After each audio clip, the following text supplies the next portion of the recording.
Welcome, ladies and gentlemen. My name is Bill Bauer, and this is the Confluence Chamber Orchestra.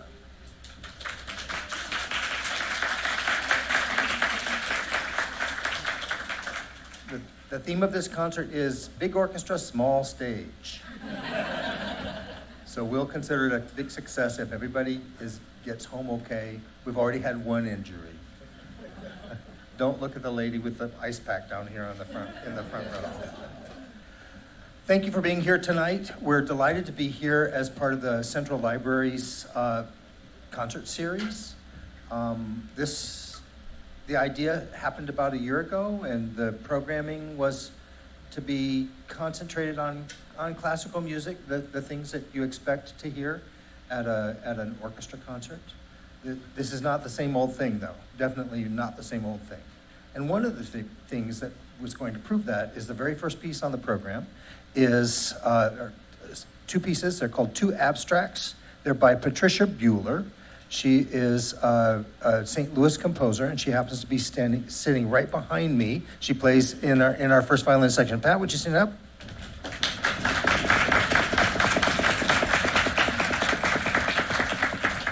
She's written a little blurb in the program. I suggest that you take a look at it, and otherwise we're just going to play them. They'll run one, and then the second one, and then there's a place where you can clap if you want. You don't have to applaud in between the movements. Thanks.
Next are two pieces by Claude Debussy.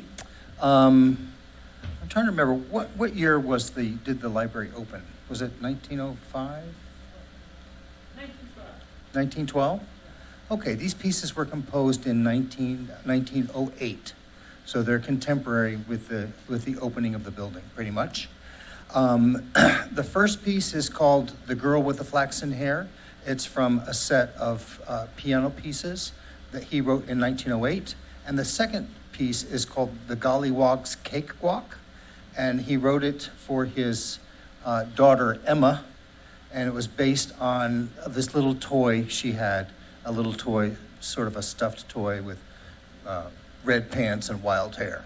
So they played this little game, and that turned into the cakewalk that you're going to hear. We'll do these one after the other. The first one is well known and it's sort of ethereal. The second one is definitely sort of a ragtime piece.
I'm pretty intimately acquainted with this next piece.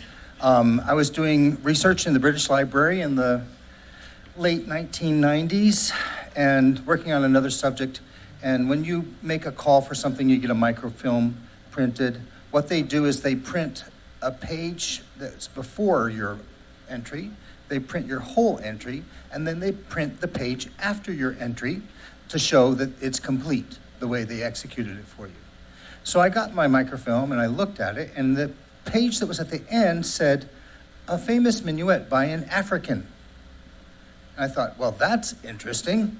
This is like Handel era music, and it's an African. So I looked into it, and I became acquainted with the composer Ignatius Sancho Africanus. And that was a name that he appended to his given name, which is Ignatius Sancho. He was born on a slave ship off the coast of Cartagena, Colombia. He was an enslaved person. His mother died in childbirth. His father committed suicide on the boat. So it's a very sad beginning. He was given kind of as a gift to two spinster British sisters who then took him back to England and basically saw to his start. Then he became a groom.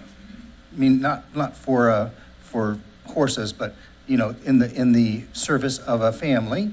And he was very smart, so they saw to it that he got a good education. And then he became a man of letters. The people he was with were the people who were at the center of the abolitionist movement in England. So they basically said, "You are free." And he then became a sugar merchant because there was a highly prescribed level of professions you could have as a African black person in Britain at the time. And he corresponded widely with all sorts of people, political figures, musical figures. He published poetry, he published plays, and he wrote music. So this is from a set of 6 songs. The first is called "Friendship, Source of Joy." And this is the lovely Rose Fisher, who we're really delighted to have sing it with us today. So this is Ignatius Sancho, "Friendship, Source of Joy."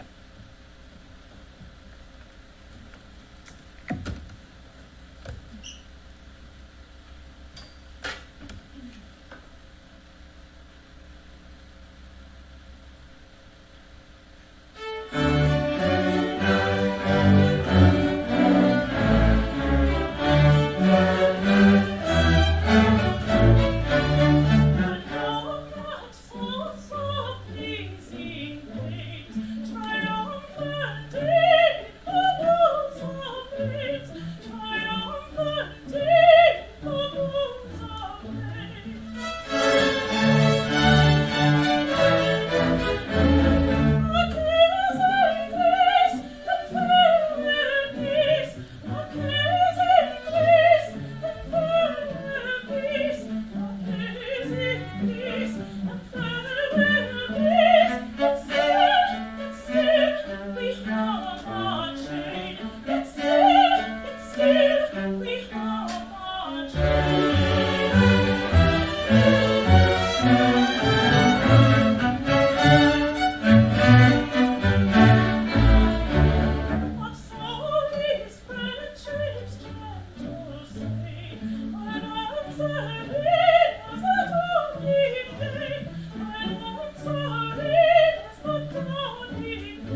Ladies and gentlemen, this is Janae Bursey. She's one of our artists in training.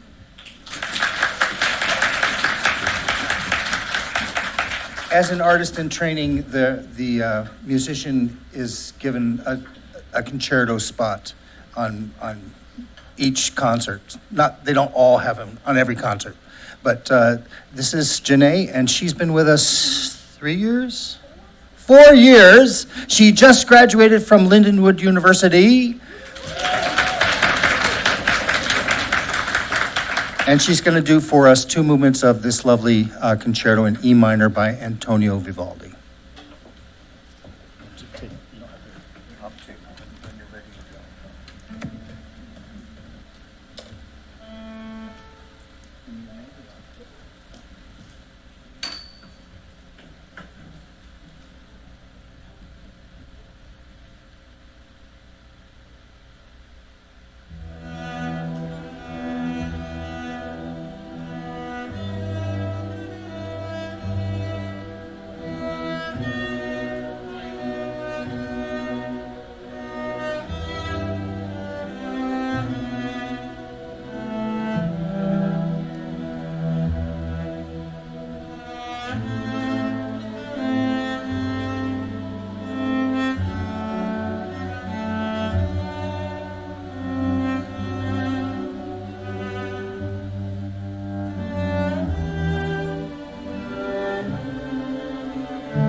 one of the things the orchestra does is we do a lot of pieces that are associated with St. Louis. And we do pieces by women composers, and we do pieces by African-American composers or African heritage composers. This man ticks both boxes, not specifically for St. Louis, although we do know he was here. His name is Nathaniel Dett. He was born in Canada, up, I think, Niagara Falls, but on the Canadian side, and came to the United States and mostly made his career here. He was an excellent pianist and a composer and went to the Oberlin Conservatory of Music and graduated from there in 1908. Bachelor of Music from the Oberlin Conservatory, first African American to graduate from that institution. And he studied both composition and piano. After graduation, he started teaching in Tennessee's Lane College, and then followed by a tenure at the Lincoln Institute in Jefferson City, Missouri. So, really interesting, great composer. If you haven't heard of him, you'll hear more of him as things go up. During this period when he was in Jefferson City, Missouri, he wrote choral pieces, piano pieces for his students specifically. And this one piece was called In the Bottoms. It had several movements, and one of the movements is this piece we're going to do now. It's called Juba Dance. It's either referred to as Juba or Juba Dance. He continued his postgraduate studies at Columbia University, Northwestern University, University of Pennsylvania, and Harvard. This is like in the 19-teens. This particular piece that we're about to play was played on piano at the Chicago Music Hall by Percy Granger, and who then recorded it. So this is Juba by Nathaniel Dett.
Usually I have them jump up and down and take bows, but we're in really close quarters here, so we're keeping the movement to a minimum. We hope you enjoyed that. You'll hear more of Nathaniel Dett in the future. Now we have a little change in the program. It's okay. The next two vocal pieces are listed wrong sequentially in your program. They're in reverse. The first piece we'll do is Sheep May Safely Graze by Bach. The second one will be the Mozart Voi che sapete. Sheep May Safely Graze was written as a birthday celebration for a friend of, and I say friend, professional friend of Johann Sebastian Bach. It was early in his career. It's from a hunting cantata. It had nothing to do with God or religion or anything like that. It's a secular cantata. But it's in honor of this duke who was turning 31. And it was performed at his hunting lodge. Imagine, big hunting lodge with a small orchestra in it. And this is an incredibly beautiful movement. It's sheep may safely graze, but it's complimenting a benevolent ruler. The sheep, meaning people, may safely graze where a benevolent ruler looks on as a guide, a benevolent shepherd. So this is the wonderful Rose Fisher, and we'll do the Bach Sheep May Safely Graze. Go ahead.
So the orchestra's lucky to have several double threats, people who play string instruments and very competently play wind instruments. So this is Mark Thiel on the clarinet.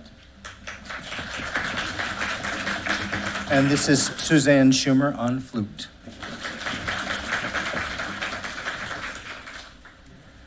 Next, Voi che sapete is from The Marriage of Figaro by Mozart. It's a scene where there's this teenage boy, his name is Cherubino, and the adult ladies like keep him around because he's amusing, but he's in love with all the ladies. And they find this amusing, they play tricks on him, and he's just really, really ardent. So at this one part, he's with the ladies in attendance to them, and he's saying, "Ladies, you know what love is. Tell me what love is." And that's Rose Fisher. She's a teenage boy. So the role is commonly done by a young woman. So this is the beautiful Voi che sapete from Marriage of Figaro by Mozart.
I was remiss in not introducing David Riley, who played the beautiful soprano sax on the Debussy.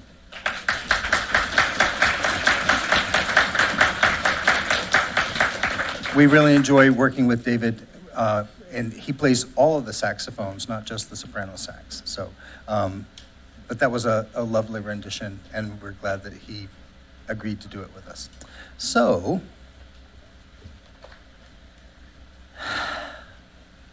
this is two pieces by Edvard Grieg from Norway. I think approximately there. There's a reason why I wore this shirt. He was active in the 1890s and the turn of the century, and he's basically a national hero of Norway. If you don't think you know his music, you probably do if you've ever even heard like a television commercial. These are two beautiful pieces. This is one of his last pieces. It's called The Last Spring, and it's from a song that he wrote. In the lyrics, basically talking about the beauty in a spring and also realizing that it's maybe your last spring. And then it's followed by a rigodon from the Holberg Suite, which is a piece for string orchestra. That's supposed to harken back to what the music of the Baroque period, interpreted by Grieg, sounded like. Given that this is the last spring, I want to acknowledge some people in the orchestra that this is their last concert with us. So Kelly Newton, would you stand? Well, raise your hand. This is Kelly. We've had the pleasure of her in our viola section for 2 years. Yes, and we love her very much, and we're gonna miss her terribly. She's moving to Chicago. And then Sharon Mirza, who's here in the back. She's also been here for 2 years. And we've really enjoyed having her. She's a fine violinist, and she plays the cornet, or the trumpet. She plays the trumpet in all sorts of brass bands, like at a professional level. So here she is. So I want to first acknowledge them with a little token.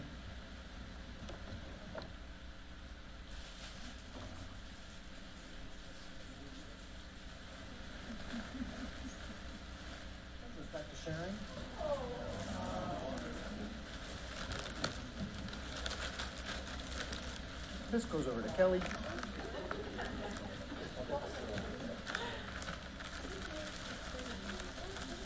Yeah.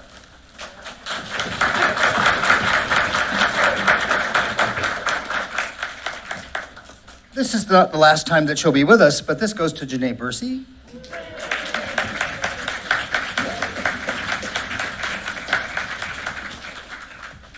And for our lovely diva soprano, this is for the beautiful Rose Fisher. Thank you for being with us.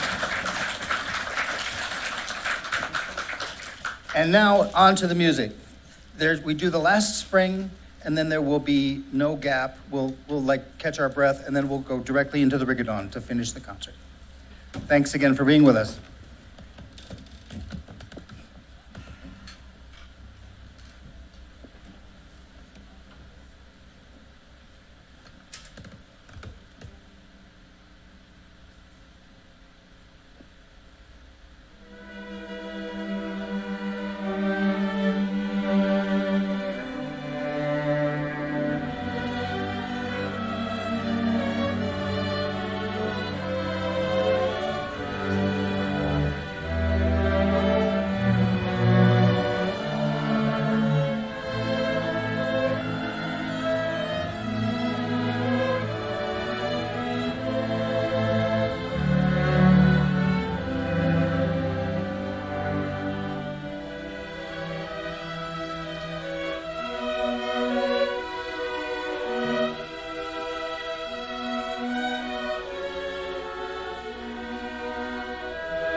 Thanks very much. We enjoyed having you here. Thank you to the Central Library. Bye-bye.